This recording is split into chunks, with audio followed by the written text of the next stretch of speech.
Yeah. It's a complete. You can use the. You can look answers on. Like I don't. Where's the quiz aspect? You know what I'm saying? So that's just like I'm worried about it. I don't know. That's true. Yeah, exactly. Yeah, like Yeah. this is the source of information. I don't know.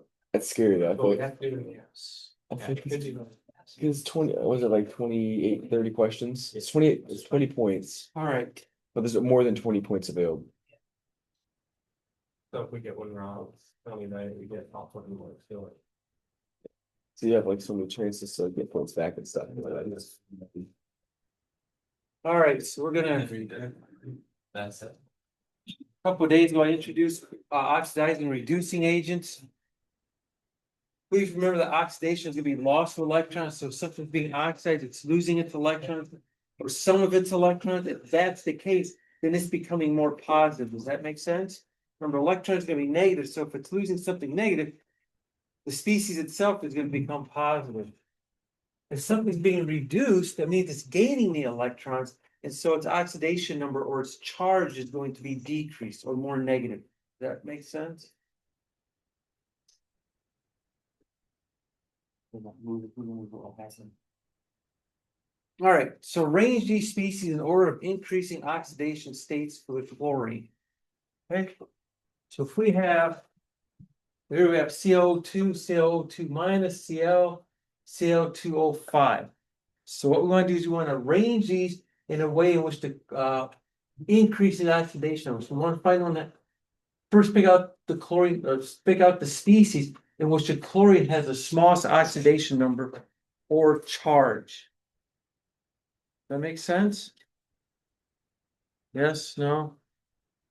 All right. So if we do this,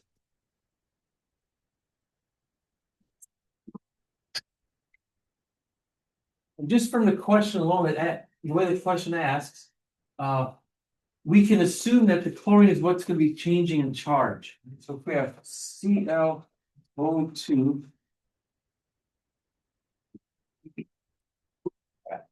all right. ClO2, what's the charge? How do you determine the charge of the chlorine? How would you determine that? Well, what you would do is you would look at the charge of the oxygen. What's the charge of each oxygen? -2, exactly. So what's the charge of the chlorine have to be? Has to be +4. Right? So it's got to be +4. Does that make sense? Yeah. All right. Now, so in this case, the chlorine is going to be +4. All right. Now, if we have ClO2 minus, which is the next one, okay. What's the charge of the chlorine atom here? +3. That'll be +3. That makes sense? Isn't the oxygen charge the -1 in the first one too? Like, I know there's two of them, but the -2 is the jump to now. So oxygen's is in the third column from the left, from the right. Yeah.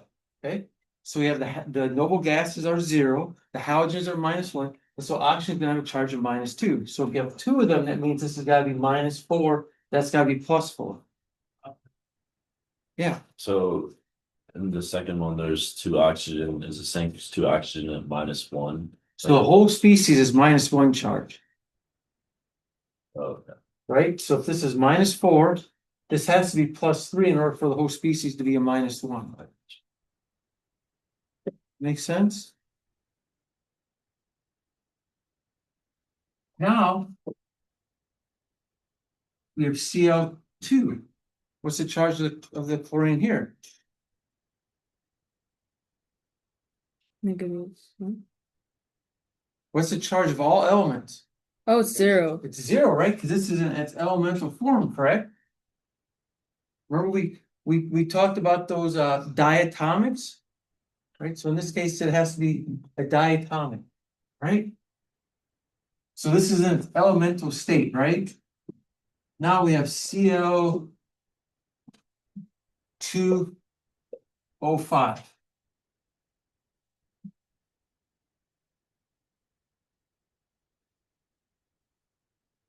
It's, Plus five. it's +5. That's exactly right.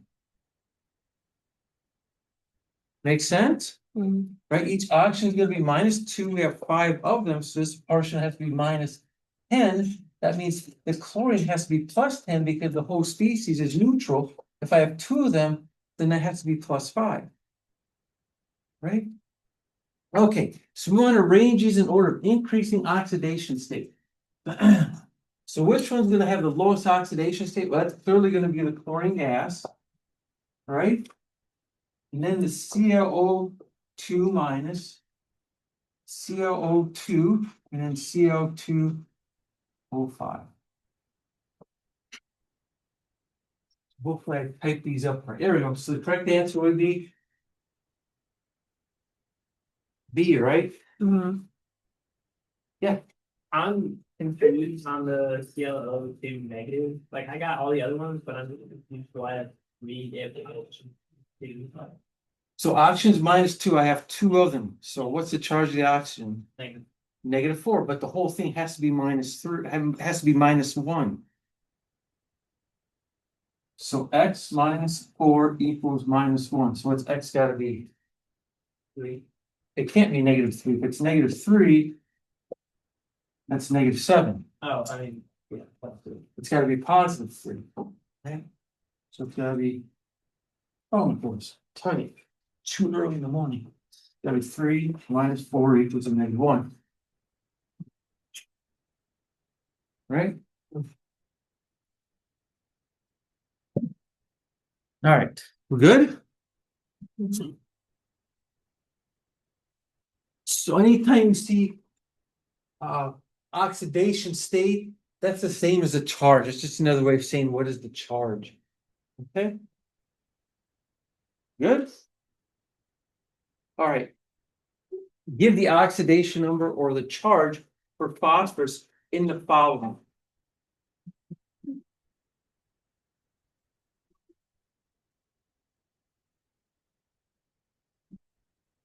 I'll give you a couple of minutes to let you work on these. This is not a multiple choice one. You know, look at the charge of the phosphorus. And remember this 2 minus, this is going to be charged for the entire species, the entire anion. The plus is going to be for this entire species, and the other ones are going to be neutral.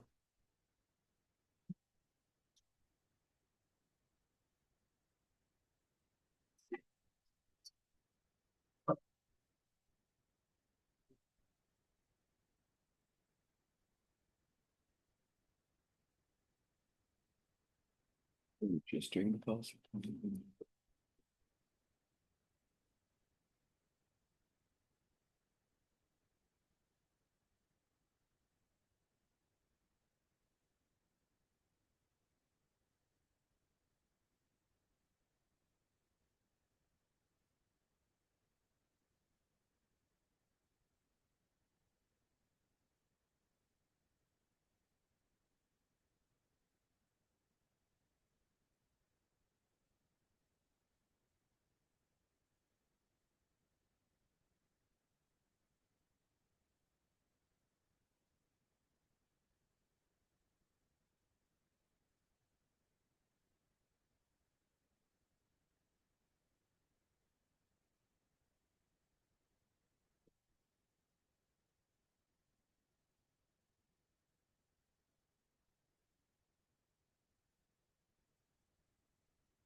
Yep, The whole box. just for the phosphorus, yep, so Just the phosphorus. just for the phosphorus and all of them, yep. But you, in order to find it, you gotta find a charge for the other species. Boy, chemistry before 9 o'clock is rough, isn't it?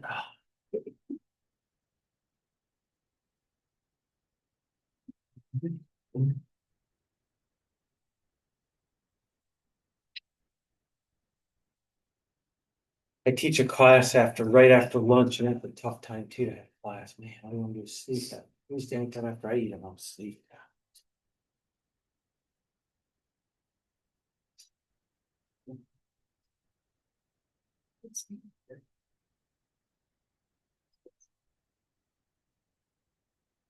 I get to go to school tomorrow. Yep.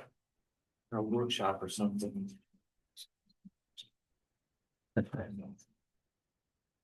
Brutal, Huh? brutal.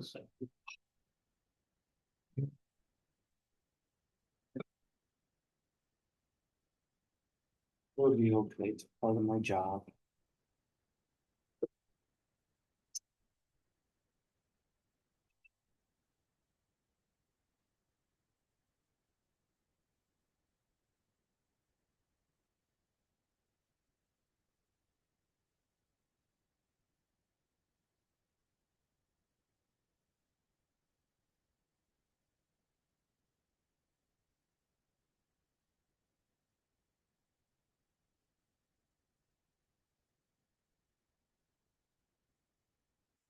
I think all these are the same answer except for one of them. I did it right in my head. Hmm. So good. Well,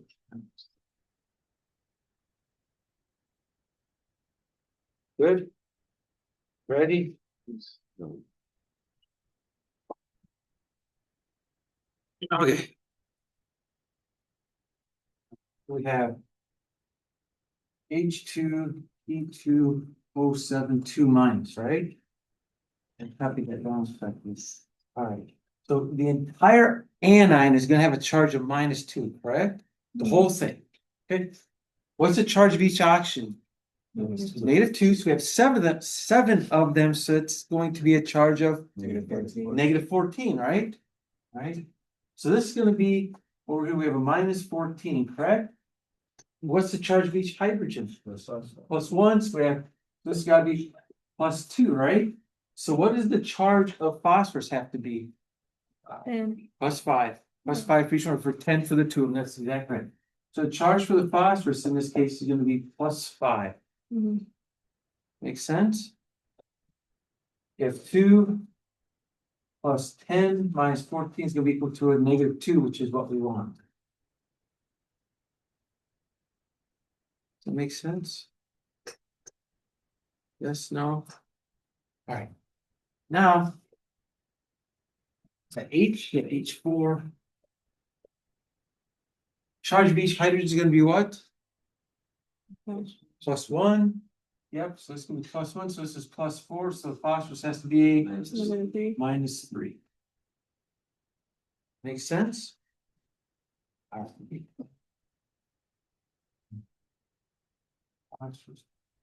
Right. Charge of each chlorine is -1. We have 5 of them, so it's gonna be a -5, so the charge of each phosphorus is +5, yep. Good, good. And now we have phosphoric acid, H3PO4. What's the charge of the phosphorus here? +5. A lot of +5s, right? 'Cause each oxygen is gonna be -2. We have 4 of them, so it's -8. And here we're gonna have each hydrogen is gonna be a +1. We have 3 of them. So that's gonna be a +3. So +3 +5 gives you 8. That neutralizes the -8 from the oxygen. Make sense? Good, good. All right. This is something that you are not required to memorize. I've not memorized it myself. We will talk about this a little bit in organic, sorry. We will talk about this in Chem 2. This is the activity series. As you go up, oxidation becomes easier. So lithium is very easily oxidized. Potassium is very easily oxidized, and then barium, sodium down here, sodium's pretty high up as well too. We'll talk a little bit about why this is when we get to electron configuration. Why is lithium so readily available to give up that electron, or potassium is going to give up an electron? Why is that? So we'll talk about why this is, and it has to deal with what's called the octet rule. We will talk about that, get into a little bit later. You do not have to memorize this. I don't have it memorized. But typically the first group, for the most part, will be much easier to oxidize than anything to the right. But that's just a generality. That's not. As you see here, that barium is quite easy to give up its 2 electrons. Calcium gives up its 2 electrons. Sodium will give up its 1, and magnesium, aluminum 3. Once you get past here, these do not want to give up electrons. So that's why you see them below hydrogen. So far, so good. There's a whole lot more to this table than what we want to get into, all right? A lot more.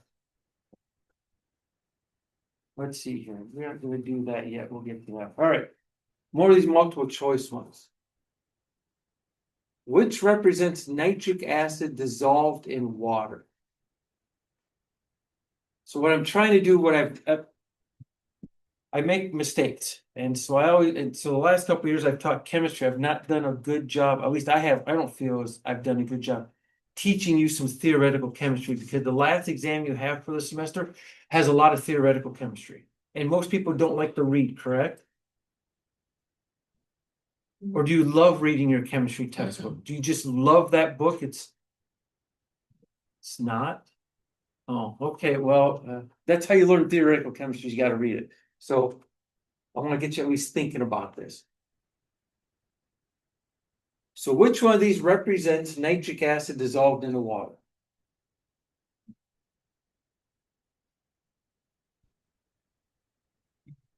Yeah, it's tricky. Yeah. Are you asking us, or are you Yep. just having us think about it? Which one? A, B, C, or D? Which one do you think? Now remember, nitric acid is a strong acid, right? It's a strong acid.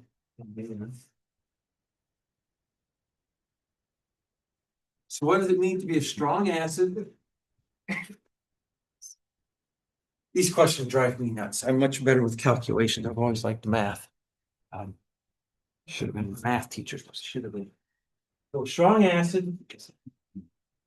If we have, let's say, for example, HCl. We'll just do this as an example. HCl. We add that to water, right? We add that to water. That's going to completely dissociate into becoming. Here, let me just start over a little bit. We'll go nice and slow. So HCl, what happens with that, since it's a strong acid, is it's going to completely dissociate into its cation and into its anion. Does that make sense? But this has to happen in water, right? So all this occurs in water. And what I've left out purposefully is the water. So what happens to the water? Well,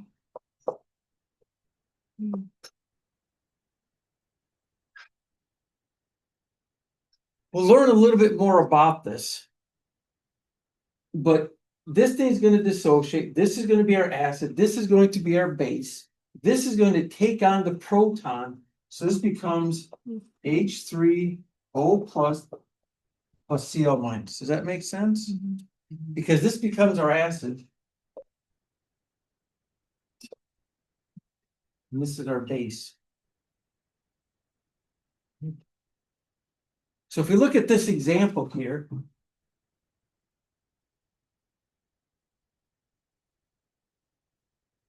and the nice thing about these is you can typically automatically always throw out a couple of the possibilities. So this one's clearly no good because we know this is going to be a strong acid and it's going to dissociate, all right? Now I used HCl, but if we were to use nitric acid, right? If we were to use nitric acid, it's going to break up into its ion. So use nitric acid. This would be H plus NO3, right? If we put this in water,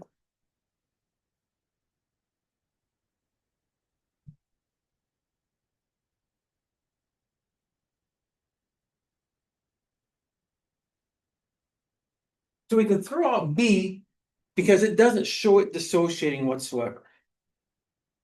It's still together. So the hydrogen and the nitrate are still together, and that's not the case. Since it's a strong acid, it will completely dissociate.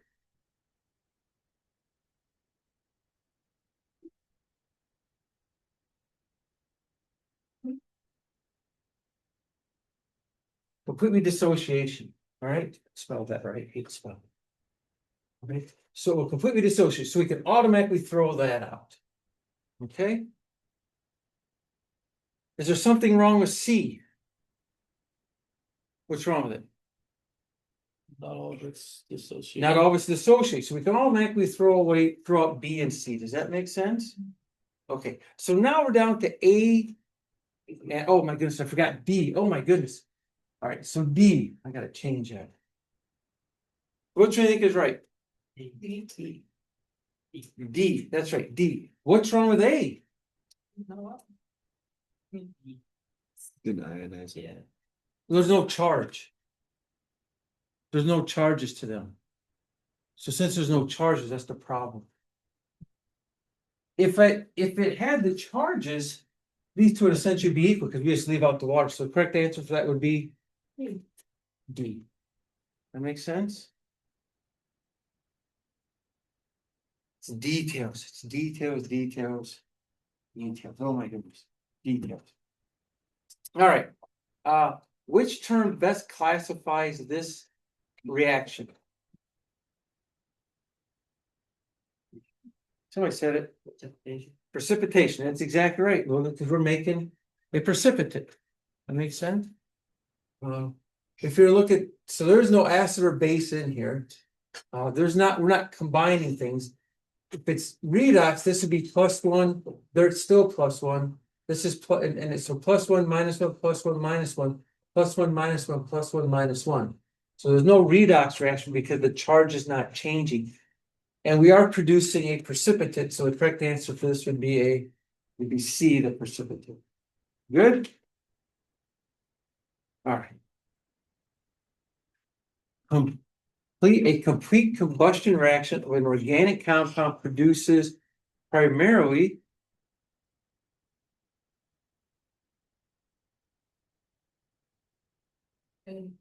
A. Yep.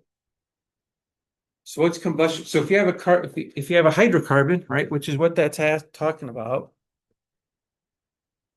of an organic compound, gonna be carbon, hydrogen, all right. I'll just pick a very simple hydrocarbon. This would be methane. React that with oxygen. We're going to produce carbon dioxide and water. If we're to balance this, one carbon, we'll go 2 there. So this is 4. Let's do 2 there. So it's going to be producing carbon dioxide and water. When you metabolize food, that's a combustion reaction, right? Because most food's made up of carbohydrates. And the byproduct of that is going to be you exhale carbon dioxide and water. Okay. Good. All right. More of these silly things. We're not going to deal with that yet. And then there's the solubility rules. How'd that go yesterday? Get more familiar with them? This is how I memorize the solubility rules. That's how I memorized them. The same thing. I didn't memorize it in that chart. I memorized them by the words. So we're good? All right. Any questions? You want me good on precipitation reactions? If I had a quiz, you could do it. Do that. I got to write my quiz last time. Good. Busy rolling around getting kids. All right. Okay. Last chapter for the exam. I think the most boring chapter in all of chemistry. Stoichiometry. How many of you like stoichiometry? It's easy. It's just very boring and dry. All right. Any questions at all? So we're gonna probably have a quiz sometime next week, and then we'll probably do the exam the following week.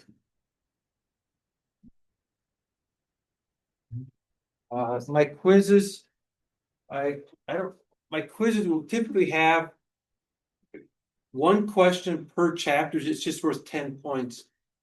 And the whole point of that quiz is to get you motivated to study so you don't procrastinate, wait till the night before the exam. That's it.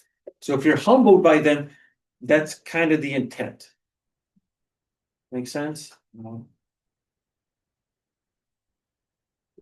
Chemistry is not a type of subject that you learn the night before the exam. It just doesn't work that way. So anyway, some people can do it. I was never that way. So I have a quiz sometime next week. It will not be Monday. I do not have exams or quizzes on Mondays. They're usually Wednesday or Friday. So we either have it Wednesday of next week or Friday of next week. For me, it doesn't matter. So there'll be, and I try to hit the big things of each chapter. In this chapter, you'll have a question on stoichiometry. There'll be a stoichiometry problem. Does that make sense? So that'll be worth 10 points. And then the following week, we'll do the exam. I'll talk to you about whether you want to have it on a Monday or a Friday, whichever works best, because 70% of you are athletes, right? Maybe higher than that. So I want to try to have it where you're going to be here more than likely. Will we be doing anything else in class besides the quiz?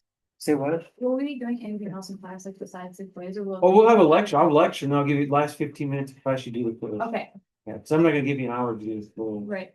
And then I always do it at the end, so when you're done, you just leave. That's usually how I do that.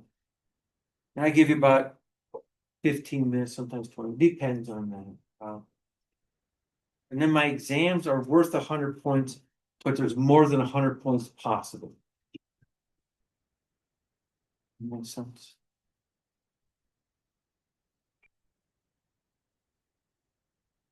You good? And I can always tell jokes about that, but something about if you earn the points, I don't give them to those people who have less points. Right? It's kind of a political joke. Get it? Right? Take from the rich, give to the poor. You hear that, right? From the whole half the nation. Well, I don't do that. I brought that up. I do get myself in trouble on that. That's fun. Swerve. All right. So stoichiometry. It's probably a blasphemous word.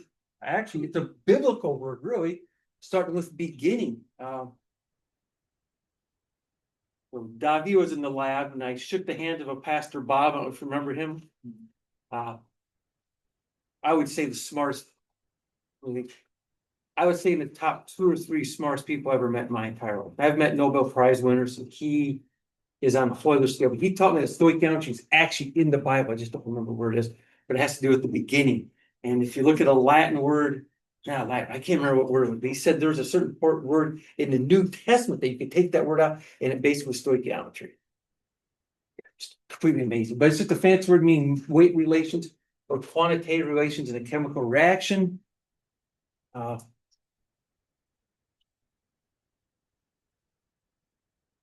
It is. It follows the same trend every time. It's 4 steps for the most part. We'll go grams to moles, moles to grams. It's always the same thing every time. So if you do a few of these problems, you should have it down. You should have it figured out pretty easily. It's not that tough.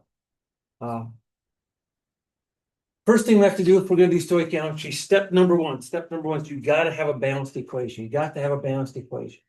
So what kind of equation is that one? Is that an acid base? Is it a combustion reaction? Is it a combination reaction? Is it a precipitation reaction?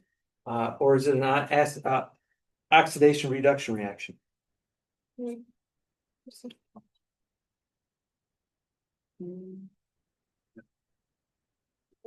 are the things again? Oh, okay, I had to ask about it. Okay, so is it a combustion reaction? No, because we would have carbon dioxide and water, right? Is it an acid-base reaction? No, it's not.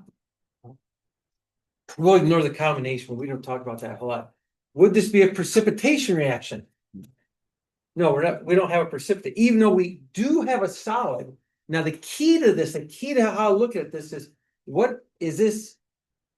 Is this a compound or an element? It's an element.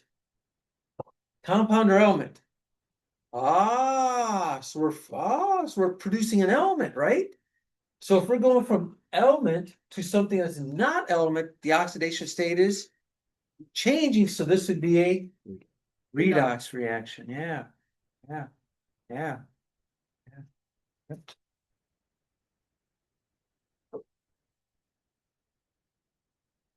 All right. Okay.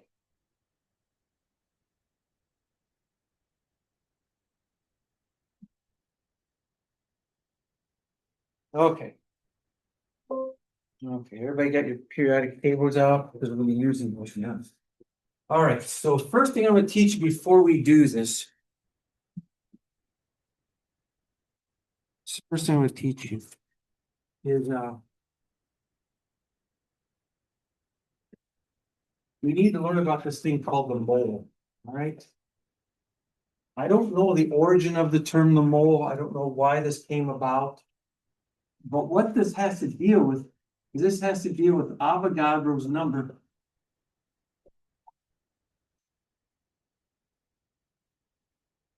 of anything. Right? I've always thought as a chemist that anytime we're a chemist, we should be paid in Avogadro's numbers of pennies.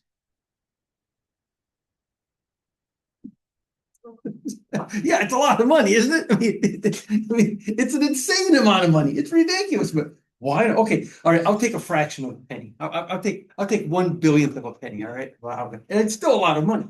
So Avogadro's number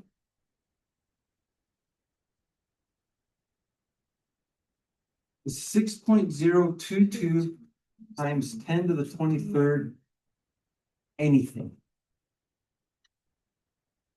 Absolutely anything, whatever your little heart desires, right?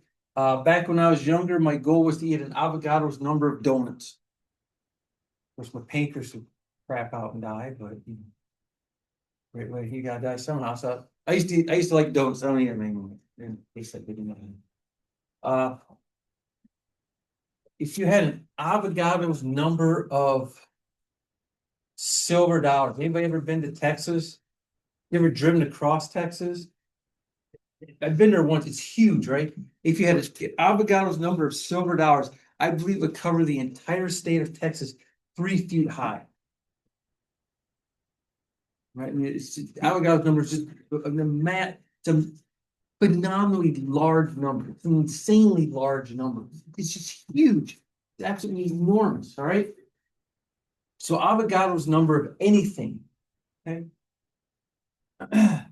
Now, if you look on your periodic table, so for example,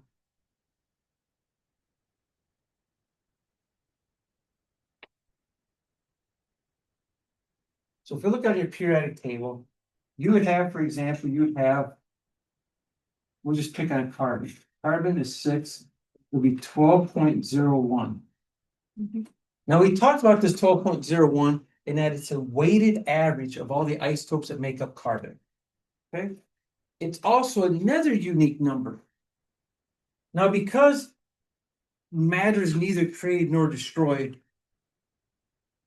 and simply because we are merely just humans and not God, only God can create, only God can destroy.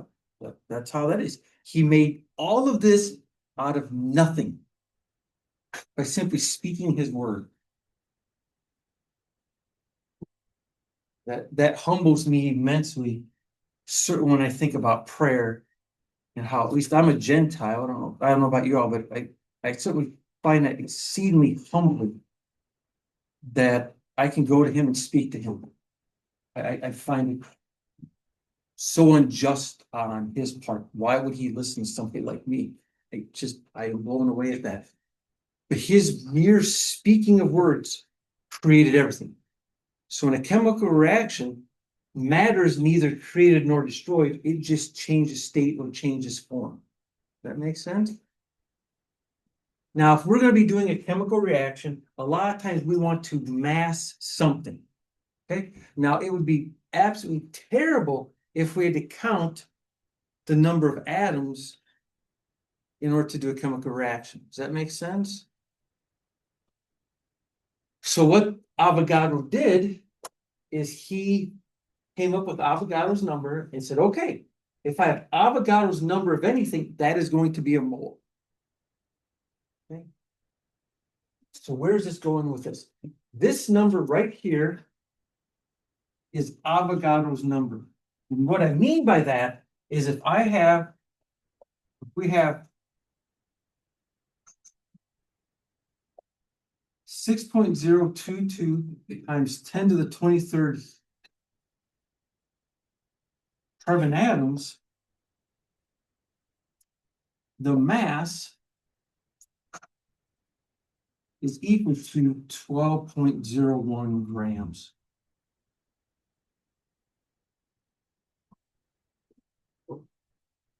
So if I were to have some graphite and I weigh that graphite and I weigh it to 12.01 grams, there are going to be 6.022 times 10 to the 23rd carbon atoms in that mole. Does that make sense? In that quantity. That would then represent 1 mole of carbon atoms. My favorite student of all time said, so my wife's a chemist. He said, Mike, when you bought your wife a diamond ring, because diamond is carbon, did you buy her a mole of carbon atoms in that diamond ring? And so we actually did the calculation. I think it would have been a 46 or 47 karat diamond. I said, no, I didn't love her well enough for that. Kind of funny. Carbon comes in multiple different forms. One is going to be diamond, one is graphite, and one is what's called Buckminster Fuller and buckyballs. I did tell my wife, though, I said, how about instead of me buying you a diamond, I just buy a great big old piece of graphite, because it's essentially the exact same thing. And she said, very fun, very humorously, great, I'll sign the divorce papers with it. That was kind of funny. All diamonds turn into graphite. So I say, our love is much stronger than diamond. It's like graphite, it's forever. And she said, great, I'll just sign a divorce paper with it. All right, we didn't do that. So does this make sense? If you look at helium or hydrogen, right? If you look at hydrogen, the weight of that is going to be 1.008, right? So for hydrogen, that's going to be 1.008. If you look at that below the hydrogen, that stands for grams per mole. So if I happen to have 1.00 grams of hydrogen, that's going to be equal to 1 mole of hydrogen, which is equal to 6.022 times 10 to the 23rd hydrogen atom. That makes sense? That number at the bottom of the periodic table is much more useful, much more useful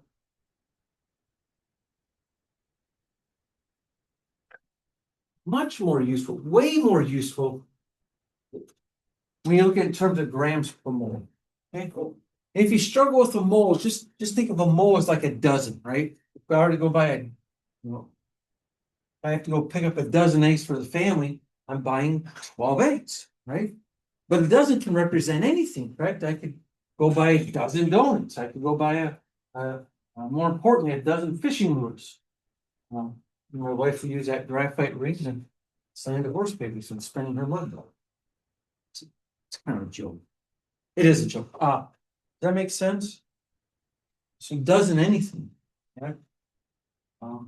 A baker's dozen is how much? 13, right? A ream, if you get a ream of paper, that's going to be 500 sheets of paper. A ream represents 500.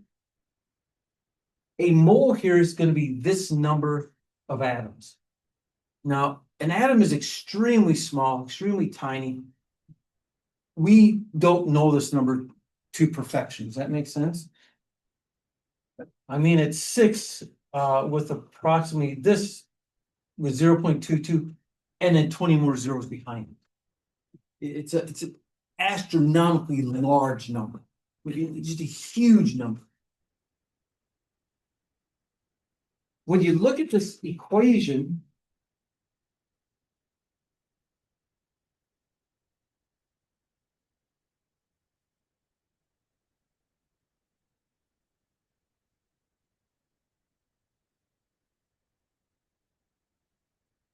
or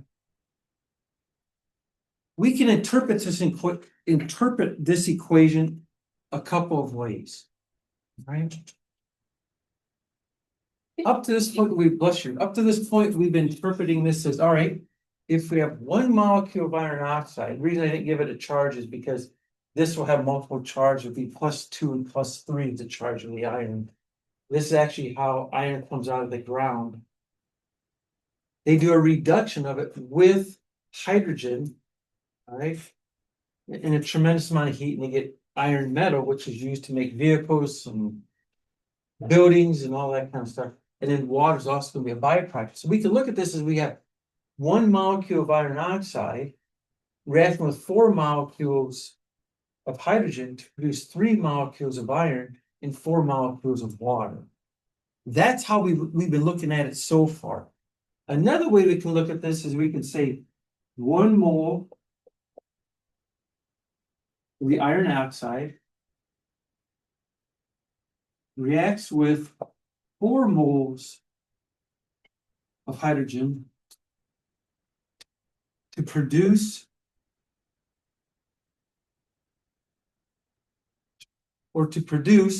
or yield 3 moles of iron and 4 moles of water. That's what this equation says in words. Thus, the reason you want to have a balanced equation before you do any stoichiometry. That makes sense? You do this any chemical reaction, any chemical reaction. We wrote up here earlier that methane, which is CH4, reacts with oxygen, and I believe that was 2 moles of oxygen, to produce 1 mole of carbon dioxide and 2 moles of water. That's what that reaction, that's what that represents. That's what this says in words. Does that make sense? Okay. Any questions? So if you want to convert something into moles, right?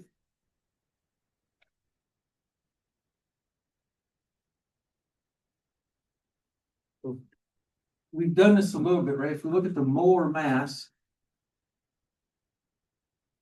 this is the mass of 1 mole of a substance. Now, one thing I can promise you on the exam is I am not going to ask you to define terms. This is not a vocabulary class. I don't ask you to define terms at all. So if we want to come up with the molar mass of something, this is going to be the mass of 1 mole of substance. So on the periodic table, it's really easy. If we come up with the molar mass of carbon, we know it's going to be 12.01. If we look at hydrogen, it's going to be 1.008. Helium is going to be around 4. Lithium, if I'm not mistaken, is 6.9. Goes on and on. Fluorine is 19. But if we want to find the molar mass of one of my favorite compounds, water, how do we do that? Well, we look at our periodic table, we see that hydrogen is, we'll just call it 1, and the weight of each oxygen is 16, right? So it's 16. So if we have 2 hydrogens That's gonna be 2 times 1, right? We have 1 oxygen. That's going to be 16. I don't know why I wrote the one there. I have to do that. Too stupid, my own. Grams per mole, grams per mole. This is equal to 18 grams per mole, would be the molar weight of water.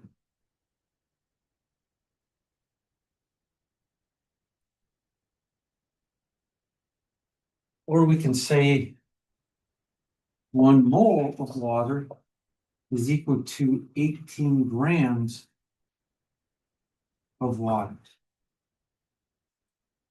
Now, this is something to kind of think about, and I like this because this explains, I think, why chemistry is complicated. I will never say that chemistry is easy. I find it fascinating, but I find it somewhat complex.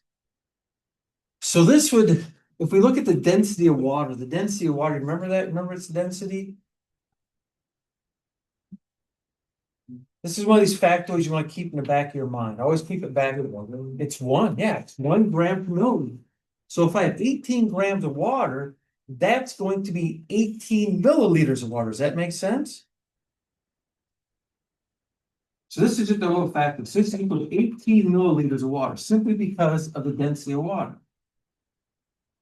Now that is going to be equal to 6.022 times 10 to the 23rd water molecules. That is a nice healthy drink of water. So every time you take 1 drink of water, just 1 drink, how many drinks of water do you take in a day? I would venture I take 50 to 100. I drink a ton of water. I drink over a gallon a day. Every time I take 1 drink of water, or you're taking 1 drink of water, you're ingesting 6.022 times 10 to the 23rd water molecules. That's a lot of water molecules. So partly why I think makes chemistry so difficult is it's abstract, because we can't visualize. These water molecules are really, really small, and there's a lot of them. That makes sense? Wow. Fascinating, isn't it? I just find it absolutely fascinating. We're good with this? We're ready? All right.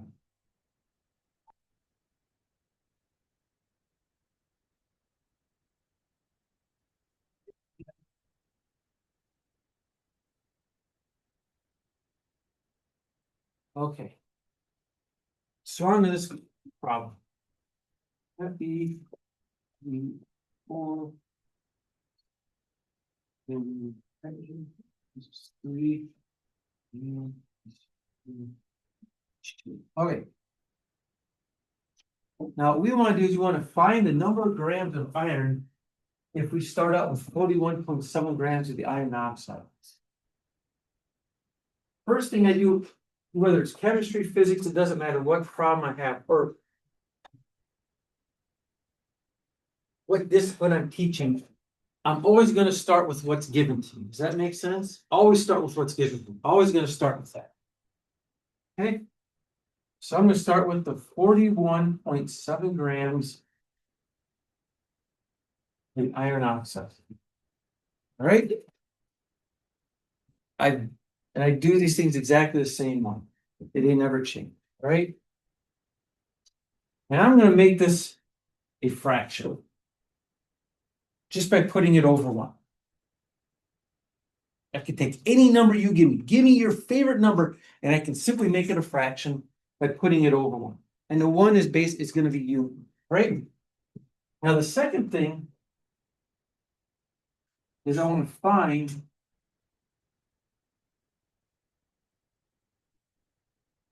the molar mass of Fe3.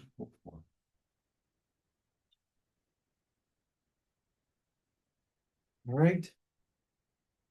So if you look on the periodic table, the mass of the periodic table is going to be 55.85, correct? I think that's what that is. Mhm. Right?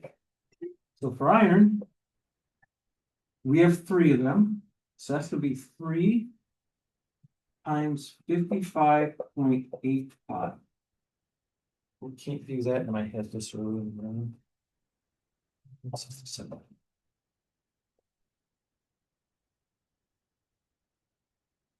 Right. Each oxygen, we have 4 of those.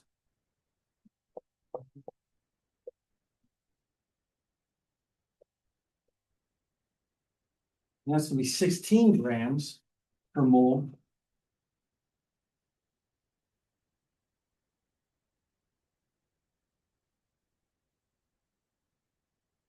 So the total mass, there's a mass of 1 mole of this iron oxide is gonna be 231.55 grams.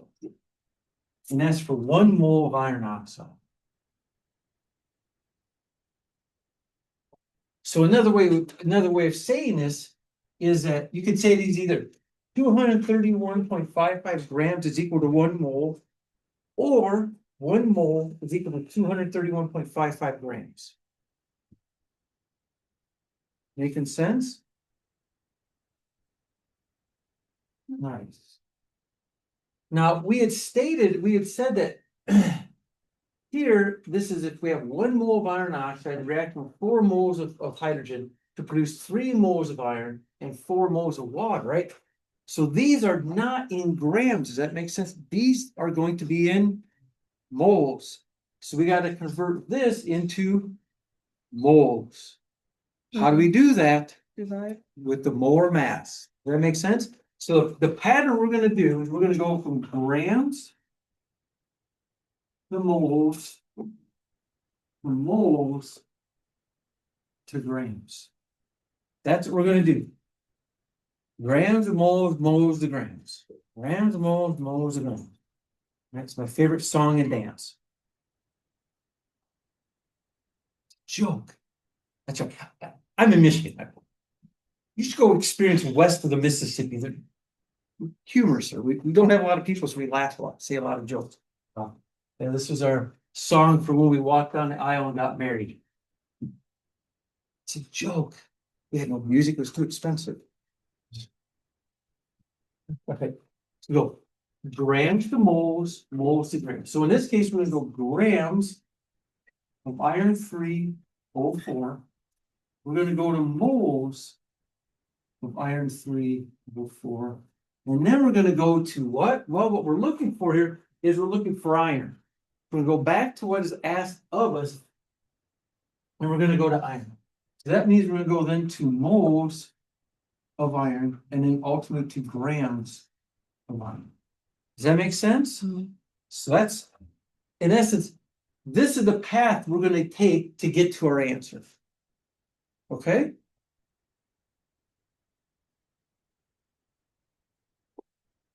So now we're at the first step. We're starting out with the grams of iron oxide. We want to take this to the moles of iron oxide. How we're going to do that is we're going to use our molar mass from the periodic table. I'm going to say 1 mole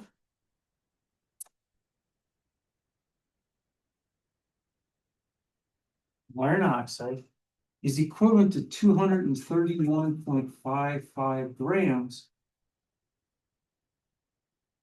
of the iron oxide.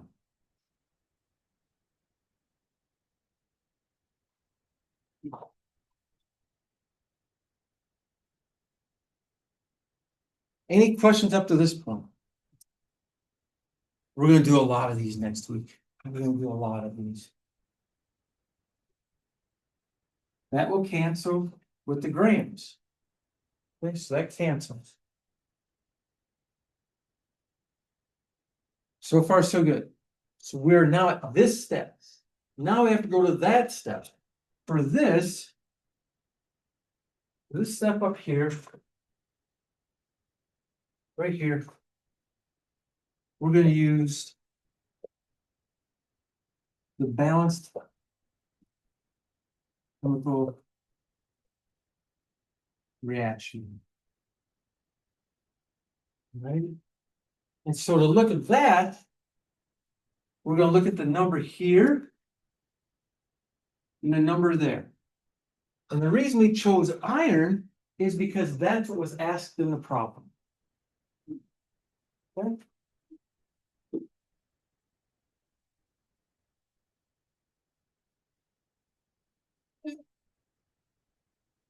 Now, the unit we want is gonna go on top, so we wanna go to iron. So we'll put the 3 moles, that's where the 3 comes from the balanced equation. Moles of iron upon, now here I left it blank, but this would be 1. This would be 1 mole of iron 304.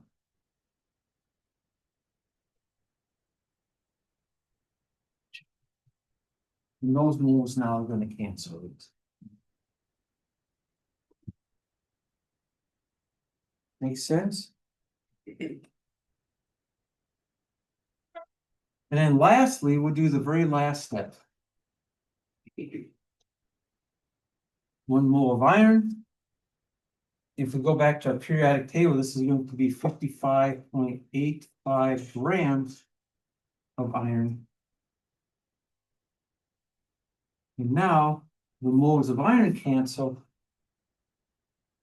Where we are left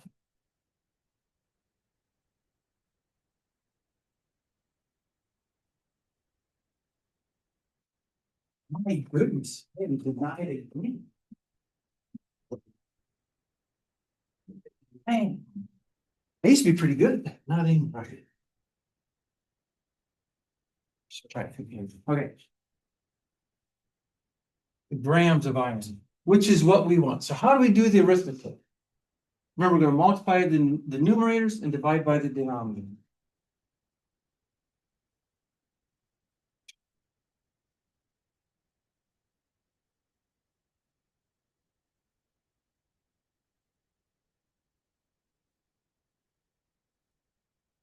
This became equal to 30.17 grams of iron.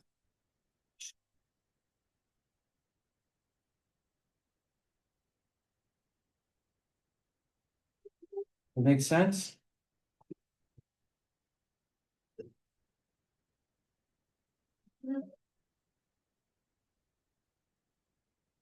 All right. We'll do a bunch of these next week, okay? And if you have questions, just keep asking. Just keep asking, all right? All right. Have a good weekend.